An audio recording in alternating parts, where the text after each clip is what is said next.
philosophies about different groups throughout history. I think I want to be careful not to limit this and simplify it down to religion being the source of this, as much as greed, as much as any force that can unify or can be wielded into a cudgel has the cudgel folks.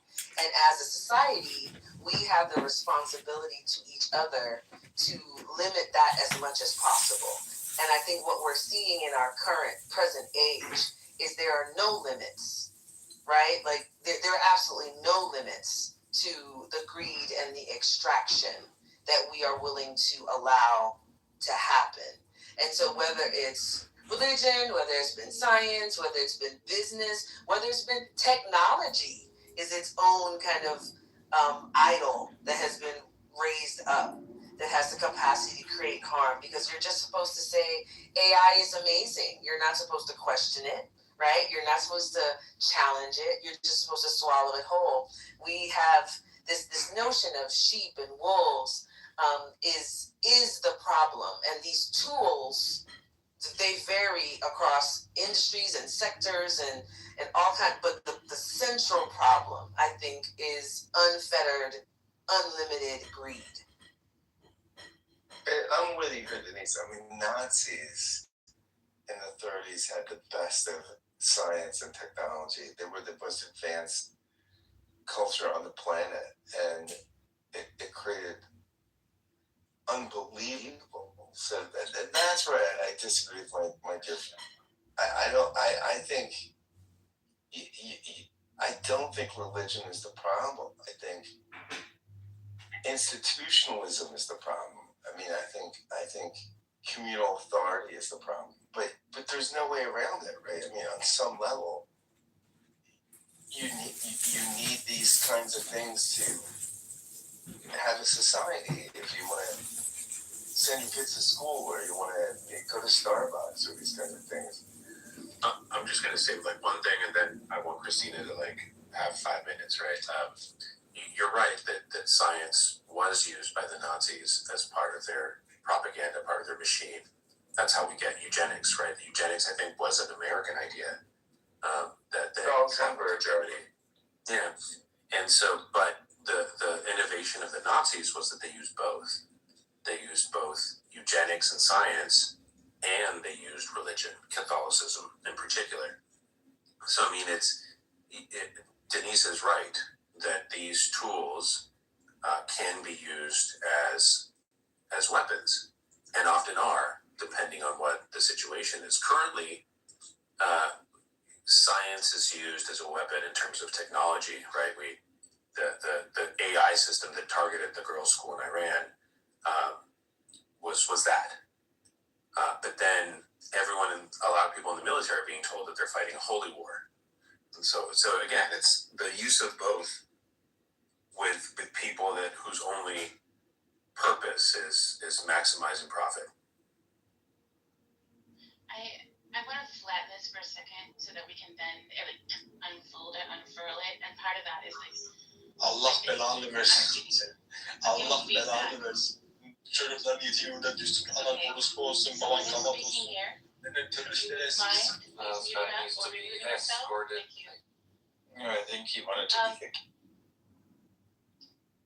So back to what I was attempting to say is I think like power, in order to have power, any flavor of it, you have to break the continuum of existence on the planet. You got to break it into categories and immediately like create a scarcity, right? Who has power and who doesn't? That immediately creates a hierarchy.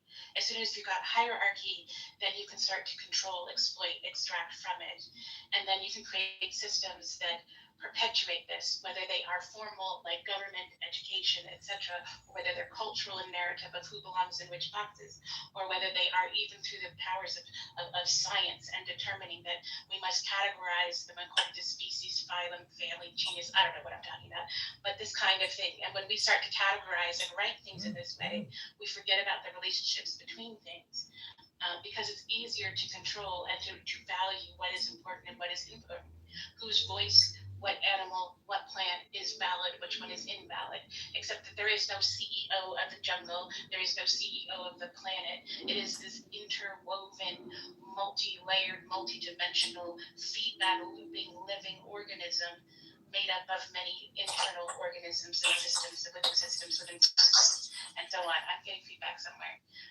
And so this when power, in order to facilitate what it does, it tells us that humans are only this way. We must have hierarchy.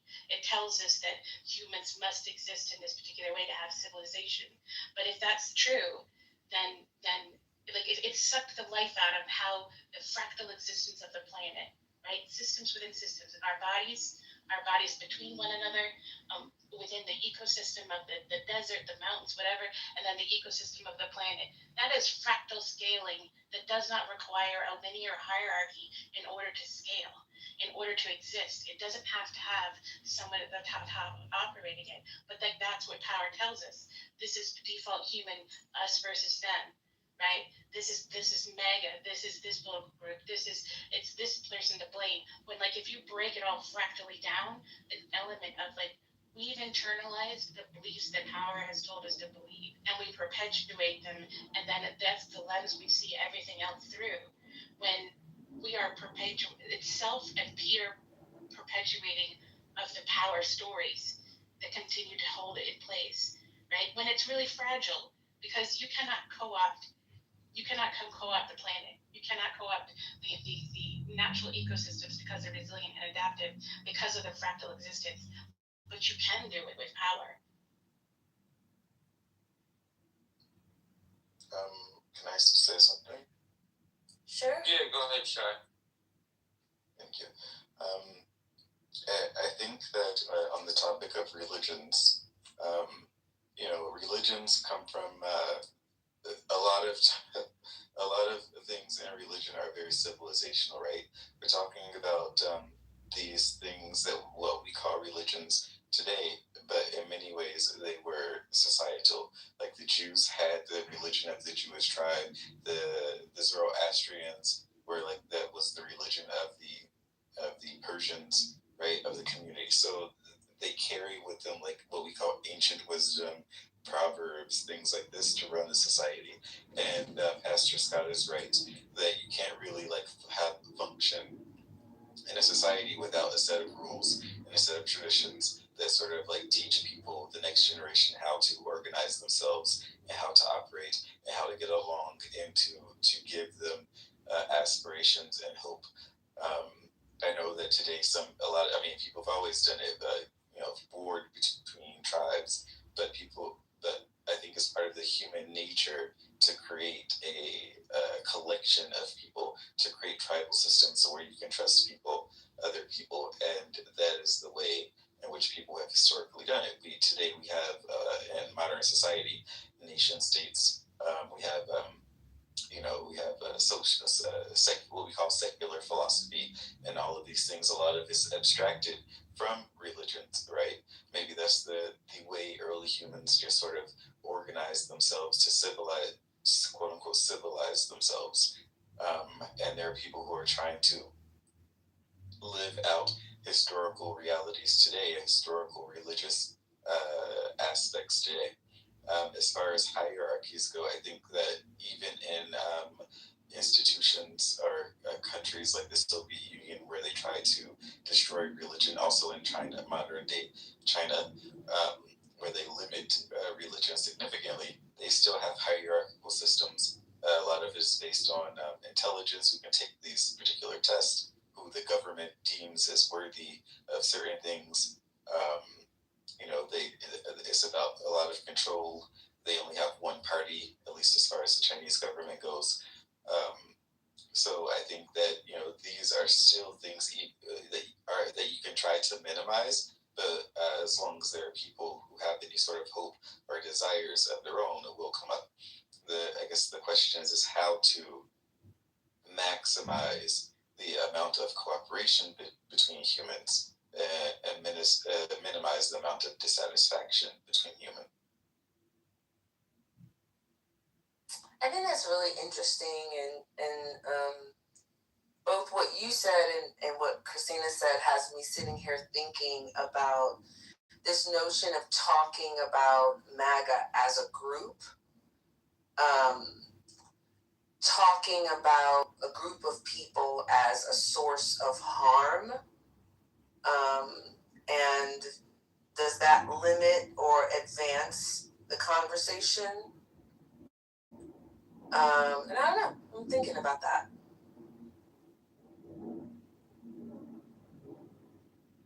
Can you say that again? I mean, I think there's this desire. I'm personally torn.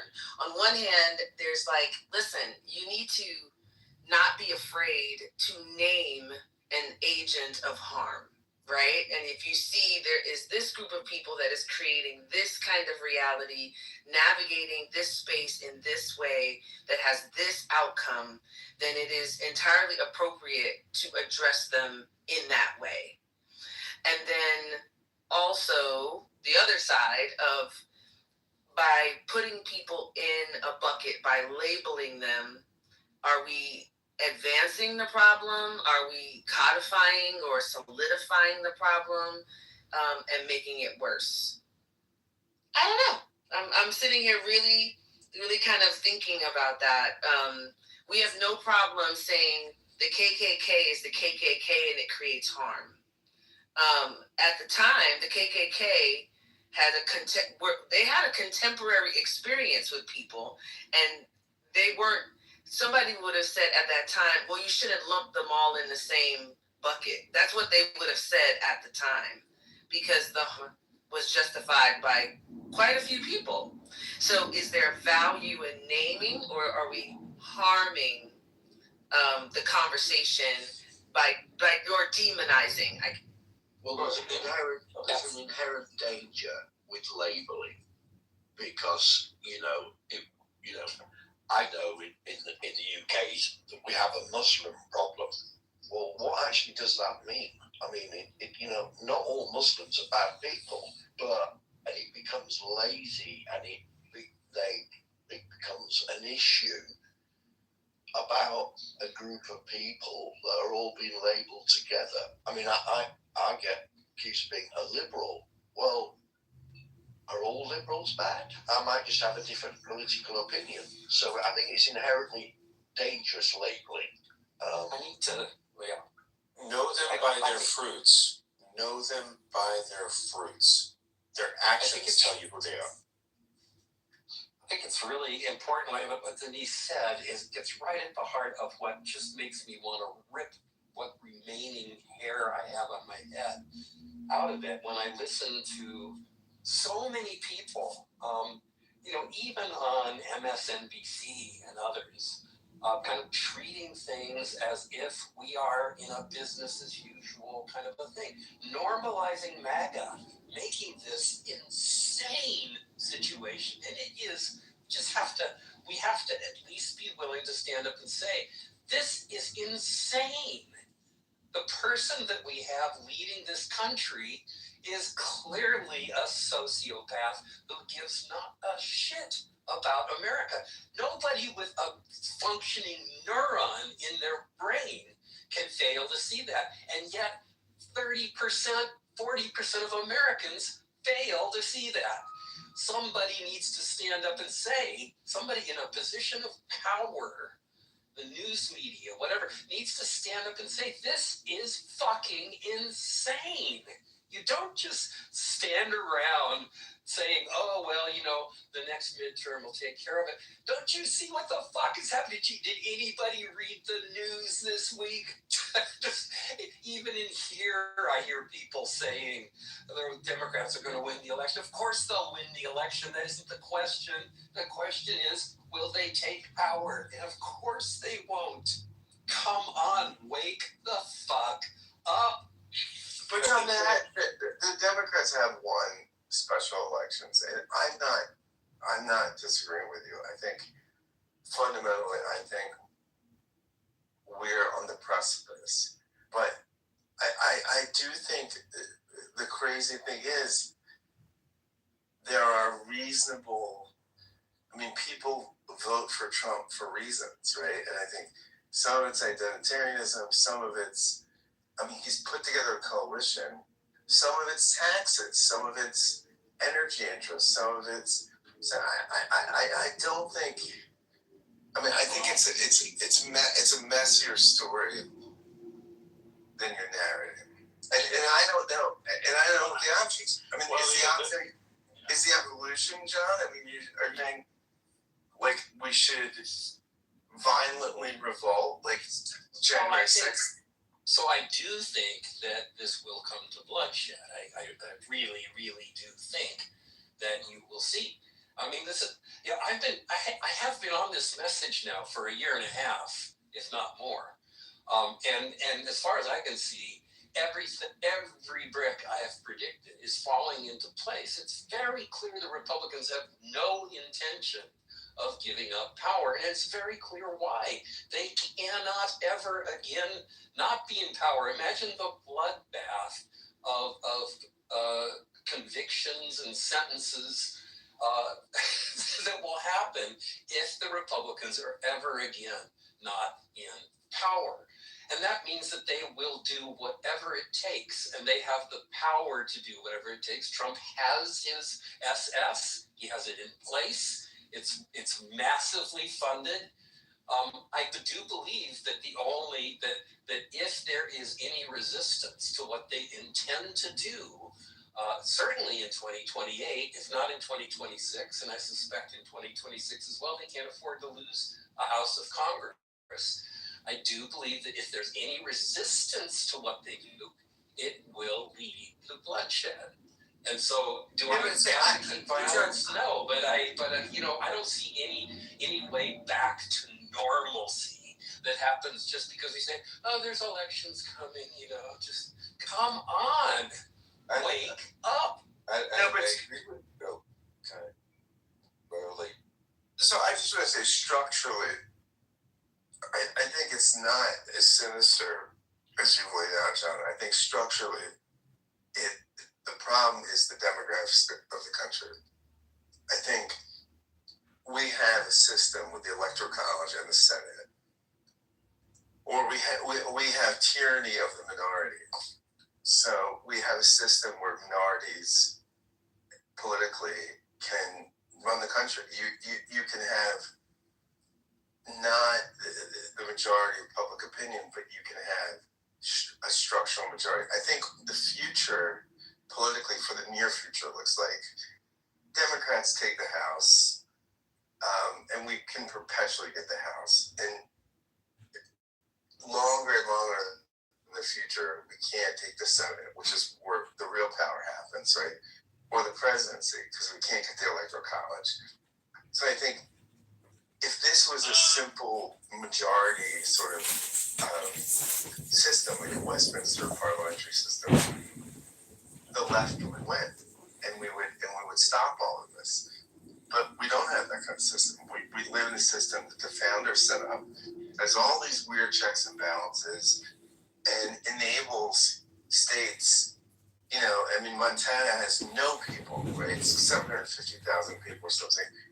And their senator has as much power as a senator from California. So we don't really live. We do live in a republic that has elections, and I do believe our elections are free and fair. But just quickly this, and then I will shut up for a while. I think so you make me think. Okay, what am I advocating? What I'm advocating is getting people prepared for the bloodshed that I think is inevitable. This is going to come to bloodshed, and the longer we resist talking about how fucking insane the situation we're in is, the harder it's going to be to get people up for the violence that is in our future. So I actually agree with John. I think that the passive nature of the center left is going to kill the center left, and I think that because as far as somebody who's looking at politics, I think that that America has a problem and that it has four parties, and it doesn't really know that it has four parties. It has MAGA, it has the Republicans, people that used to be like normal Republicans, it has like normal Democrats, and then you have the far left, who are sort of eating up the Democratic Party, and that is part of the reason why the Democrats in some cases are losing, because they have two factions within the Democratic Party that are basically fighting for resources and priorities. And I think that John is right. The more that as time goes by, the MAGA people, whoever's running the show back there, they are working to weaken the civil liberties of America and the electoral system, and all of these things that make America America, and people won't have any power. I think the solution is, because I don't think it's too late. I do think the solution is that people need to start actually engaging with people on the opposite side, like on the street, not just in the House and the Senate. I mean, the Americans need to American again, right? They need to understand what their rights are, who they're fighting for, and Black and white people of different whatever backgrounds, whatever factions they come from, need to all come to the table and say we need to become Americans again. Well, in order to get to that, hold on, I was waiting. I think that it keeps going back and forth to the same teeter-totter. You don't find balance. I agree with some points of what Shai said, is how do you get a population to be able to evaluate people over party, right? Religion, moral ethics versus, what is within the realm of the Constitution. Parts of the Constitution is being shown how it's broken. It needs to be reformed in some people's lives and not in others. But it's like, I elect somebody, like I'm in California, right? There's 62 people running for that, and only 8 are being get seen based on party funding and a viewability on commercials that outwardly lie. And then you get MAGA, where you have a president who lies so freaking much. But then there's some things I agree that he did that, yeah, you broke it on purpose. You showed how it was broken. But we just don't like looking in the mirror. I can't go forward with parties because they don't represent always the points of view. It's like, well, if you don't vote for one, this is the last election, as people say. Well, see what you get. You had to decide between Kamala and Trump. Were they the most adequate people? No, they weren't. They were the ones that were being funded and to be able to promote under an ethics that might lead the whole country. See, I look at somebody who I like to, how can you look at the other person on the other side and not just grandstand and wait till you get power? That leads us into the demise. Plato wrote about that in the Republic, but do people teach about that? No, you got to go look for it on your own. I'll stop there. Well, John, David, let's let David have a chance. Oh, I'm sorry. No, that's okay. Yeah, no worries. Well, if we look at the outcome that happened in the great state of Indiana, 5 of 7 incumbents were primaried out by Donald Trump because they didn't want to take his marching orders and gerrymander the state, and so he found candidates that would do that. And I heard a piece on this whole scenario. These were small town voting markets where in some of these districts, you're talking about 20,000 voters, and they pumped $13 million in to primary these guys. So, this is what we're up against. This was not any form of the playbook that the Constitution envisioned, or, the amount of money that gets poured into these things. So if they're able to do that in Indiana, well, Republicans around the country are seeing the outcome of this. And so, Trump got 5 victories. He didn't get the pro tem guy out of the state house, but he got 5. And so, and $13 million, that bought him a lot of power there. So that's what's happening in this country with Trump at the helm. And, we saw what he did with Texas. And That's a big state, right? My state had to respond in kind, and it's just it's a train wreck. We're headed toward a political Your system. state did not have to respond in kind. Just because my state alienated its Democratic voters doesn't mean your state needs to alienate its Republican voters. Well, at least they let them vote on it. The That's states voted on it. Thank you. Texas, they just did it, and That's but this is the challenge, right? Like, it's so asymmetric. We grade Democrats on a curve. We grade Republicans on a curve. I mean, it's like you're just supposed to stand and take a beating when the other side is cheating. And only one side seems to be perpetually evaluated on their behavior and their course of action. And that makes me insane. It's like, listen, you have to have a consistent value set that everybody is graded on, right? Swalwell they identified that he was being sexually inappropriate. He was gone in hours. Al Franken. Right? Like, Al Franken. That's what I'm saying. Like, you can't have one side that has to operate under the rules. One of the most poignant memory I have of the election was when Donald Trump said that the immigrants that were in Ohio were eating the cats and dogs. And I don't think I'll ever forget that, because it was like, here is this blatant lie that led to so much harm. They had to close schools. They had to, literally, HBCUs got death threats and it was crazy, the consequence of that lie. And there was absolutely no penalty. There was nothing that ever happened. These are the people that are in charge of us.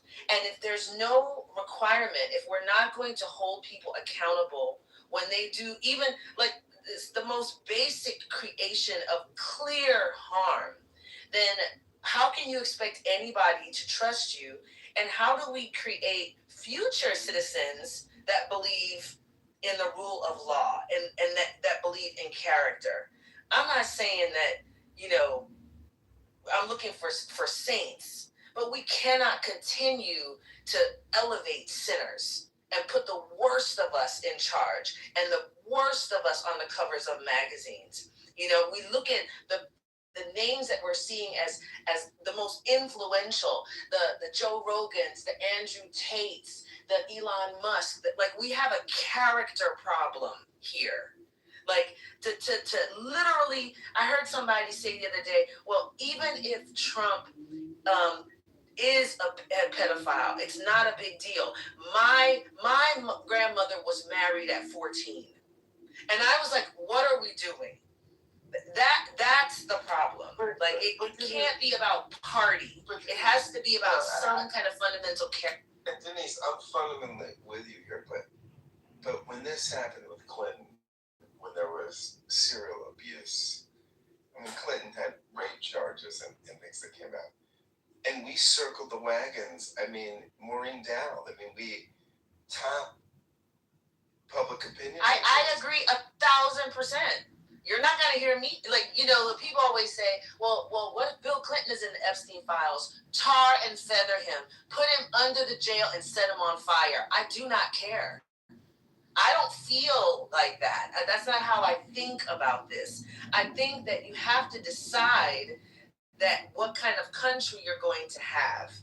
And we can't be happy of what we're having right now. But we allow Bill Clinton to be in public life and to be in, run around at TED conferences and to be you're not disagreeing with anything I've said. I agree 100%. I'm just saying. So how do we excise Bill Clinton from public life? I don't think Bill Clinton is a decision maker that we need to be worried about right now. Oh my I God! agree. No, Listen to me. Listen to what I just said. I think he needs to be gone. That's we agree 100%. I don't think Bill Clinton has a chainsaw on stage cutting U.S. aid and killing 1 million people. That's not what. Like I you're right, but it's like let's keep the topic at hand.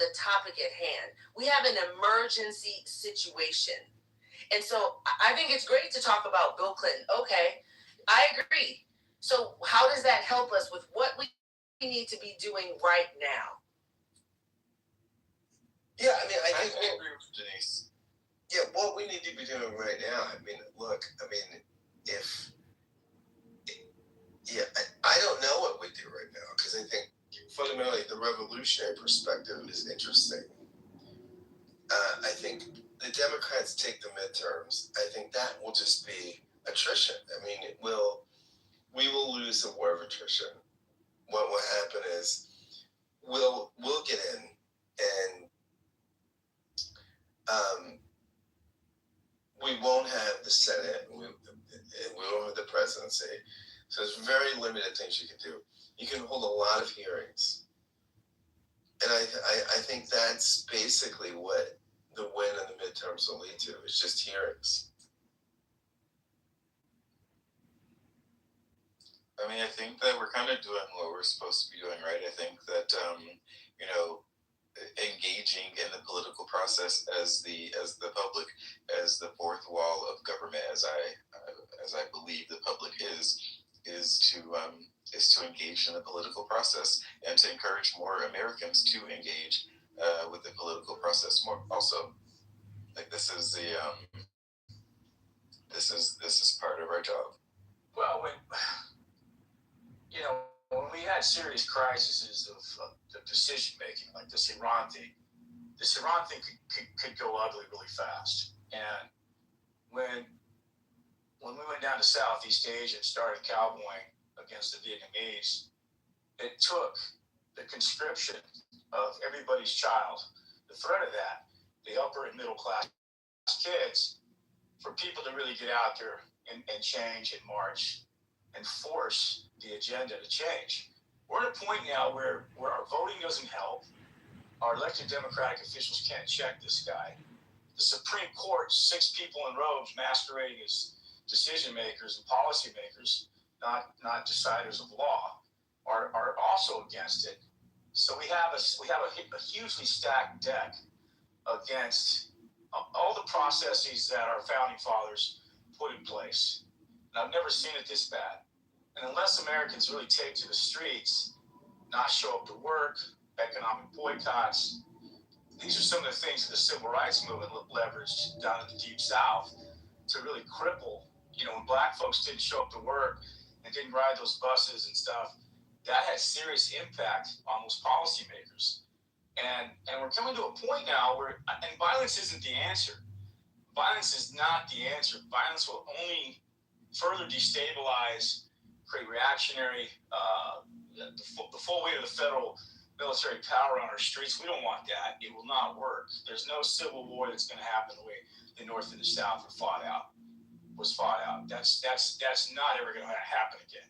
You might have these flare-ups, but for the most part, I mean, we're just sitting here waiting out the clock until we can go punch a voting ballot to try to excise this cancer. And the midterms might take it down from stage 4 to stage 3. But when you still have stage 3 cancer, it's pretty bad. You can still die from that. So, I don't know. I just think that, a lot of us that are immune to the gas prices, immune to these big these big Iranian blowbacks, a lot of Americans can't handle it. They're not handling it very well. They're choosing between gas and groceries. And now grocery prices are going up. And medicine. And this is not... Forget that we voted for Kamala. The MAGA people didn't vote for this. And if it were not for the fact that they identify... you and I talked about this, Scott. They go with identity over their pocketbook. They're like in church saying, "Oh, Jesus is going to come again and save us." Well, he's not going to save you. It's like the old theory, the old story where the preacher says, "I sent you a boat." The guy's drowning in the river. He sends a boat. He sends a helicopter, and then the guy finally drowns. He says, "Waiting for you to save me, God. When I sent you all these things, and you didn't take it." Yeah, and David, you and I have talked about this incessantly, but I think if it's identity versus ideas, identity wins every time. Because I don't think ideas are that compelling. I think once in a while, if you're in crisis, an idea will win. But in general, identity trumps ideas every single time. And I don't think that's true. I don't think that's true. And also, I think that we should encourage people to identify as Americans and have the conversation about what America is. Exactly. My identity, I don't want people in West Virginia to be starving or to be on meth and have to choose between their food and their diabetes medicine. Like, it doesn't matter that I don't live in West Virginia. Right? Like I don't feel like that at all. No, but it's more pernicious than that, right? In that, Pew has done studies on this, and people's political identity now matters to them more than their racial identity or their gender identity. That's the number one thing. What team are you on? And so when we think about political ideas, we don't think about ideas, right? I mean, let's take school choice, for instance. It's the one idea my mind was changed on. I've been a leftist my whole life, but I was hired to do public policy research on something, and I read all of the literature. I read all of the literature. Oh yeah, mute up, David. So I read everything on the issue, and I was just fundamentally wrong. I mean, I realized that I was on the wrong side of the argument, but that's a tough thing. I mean, I don't think most people can do that. I think most people, identity wins over ideas 95% of the time, because I think that's the biggest challenge that Democrats have, is that they have to be a bigger tent because there's actual diversity in the party.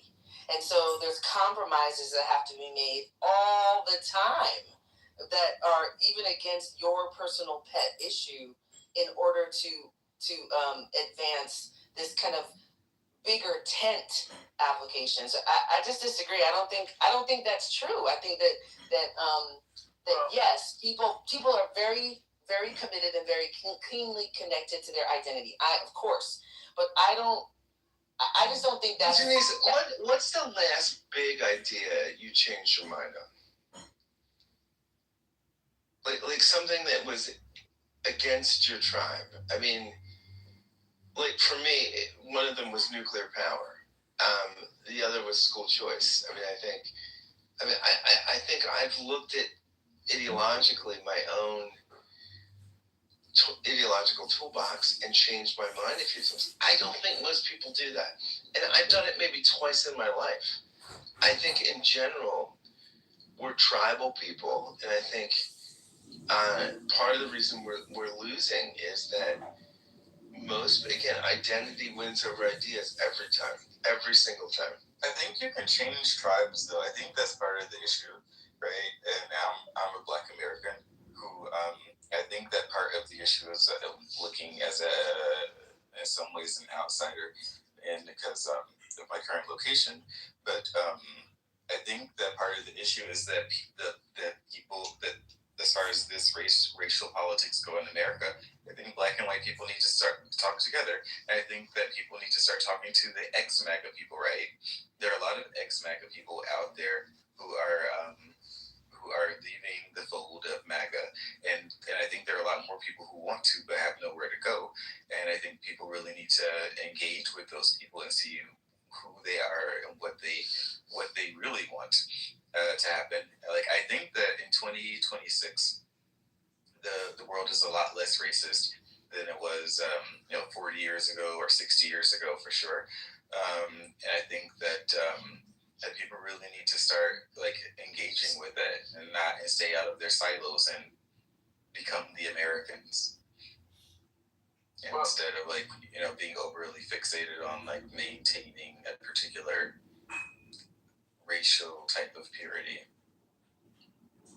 Yeah, well, something happened to this country, and I hate to take us back there, but something happened when Barack Obama became president.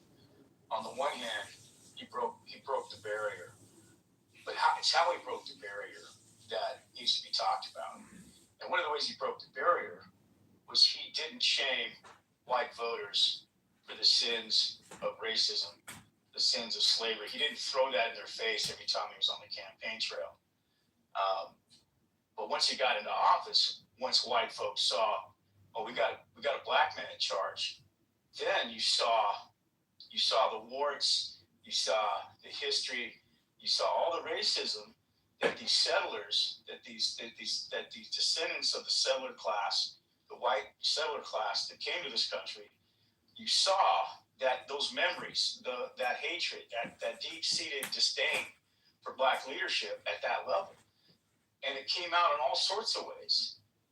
And Kamala Harris, unfortunately, had to message around all this shit, all of this history, and try to sell her ideas and message. But she still was a black woman telling white racist Americans, not everybody in America is racist, so don't take my words and twist them.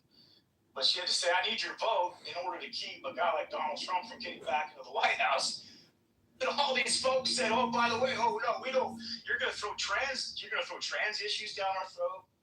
You're gonna throw welfare issues down our throat. You're gonna throw women's rights to some extent. I don't want my wife, whatever the case may be. And instead, we're gonna pick this grifter to run the country again. Not only that, we're gonna give him 75 million votes. That's the state of our nation, unfortunately. And that was identity. That all came down to identity on some level. And let's say you take out a third and say maybe it was about taxes, maybe it was about the economy, and the rest was about, all these other issues. But they couldn't trust that Kamala Harris wasn't going to somehow use her power and ram these other issues down their throat, which is the talking points and the fear that the campaign sowed under Trump. Ultimately, that's not why she lost. She lost because she tied herself. She lost because she tied herself as a candidate of the status quo, where Trump, despite the fact that he lied about it, tied himself as a candidate in the future. When Barack Obama won over John McCain was the status quo. That's what he represented. Nobody wanted John McCain because it meant more Bush, right?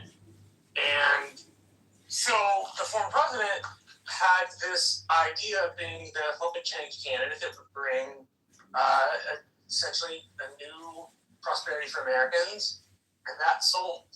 Like, I think the racial issues definitely played into it, but not differing from Joe Biden really, I think, cost her. Now, at the same time, she was the vice president, so you don't stab your boss in the back. That's just kind of bad form. But I think that hampered her in a way that very few people talk about. I think it's funny. Mike Pence isn't even his VP because people at his behest threaten to kill him and hang him. Like the comparisons that we make between these tickets and these people are